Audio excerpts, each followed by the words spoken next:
a popularisé le concept de média mensonge. Vous pouvez m'expliquer ce que c'est? Un média mensonge, c'est une manière de manipuler l'opinion.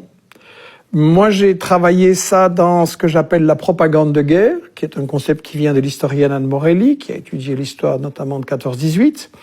Et la propagande de guerre, ça consiste à manipuler une opinion. Si on est les États-Unis ou la France et qu'on décide de faire une guerre contre un pays, on va évidemment pas dire on veut voler son pétrole, son gaz, ses richesses, on veut contrôler la zone stratégique, ça on peut pas dire. Et donc on va dire que on vient pour la démocratie, pour protéger les minorités, pour émanciper les femmes, contre le terrorisme. Ça, c'est le prétexte parfait, parce que s'il n'y a pas des terroristes quelque part, on en amène quelques-uns et le prétexte est tout trouvé.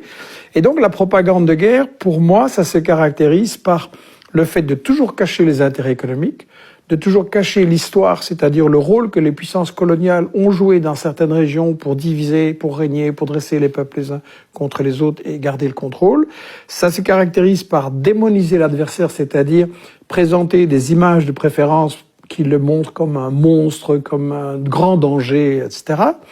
Inverser l'agresseur et l'agressé. Meilleur exemple, Israël et la Palestine. On n'arrête pas de nous dire que les Palestiniens attaquent Israël. C'est quand même curieux. Israël les a chassés de leur pays, donc c'est lui l'agresseur.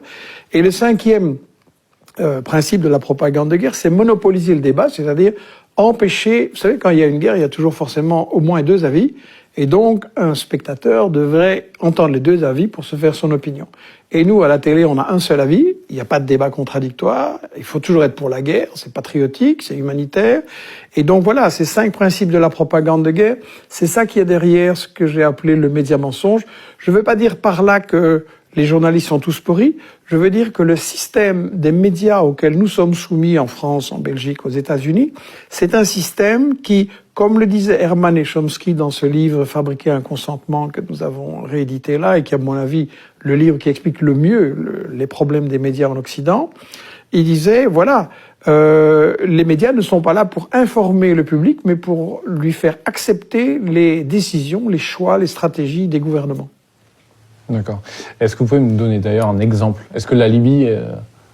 La Libye est tout à fait un exemple. J'en ai dans mes livres donné des exemples tout plein. Et il y a une chose qu'il faut remarquer, c'est que aucun des journalistes de ces journaux télévisés, de ces grandes émissions d'information, aucun de ces médias n'a accepté un débat contradictoire sur les exemples que je donnais de médias mensonges. Dans le cas de la Libye, on nous a dit que Kadhafi faisait bombarder, mitrailler la population qui manifestait, qu'il y avait 6 000, 10 000 morts, tous les jours les chiffres gonflaient. Et en réalité, c'était une invention complète. Et l'ancien ambassadeur de France, des représentants d'Amnesty, pas du tout favorables à Kadhafi, ont dit que non, ça ne s'était absolument pas passé, c'était un total fake news. Et donc maintenant, tous les professionnels le savent que ça ne s'est pas passé et personne ne le dit au public. Personne ne dit « on vous a manipulé, on vous a embarqué pour approuver la guerre de Sarko » alors que il y avait un problème, il y avait des affrontements limités, des morts des deux côtés et tout ça pouvait et devait se résoudre par la négociation. Et ça a été refusé parce que le but n'était pas d'aider les populations. Le but de Sarko, Juppé, Hillary Clinton, etc.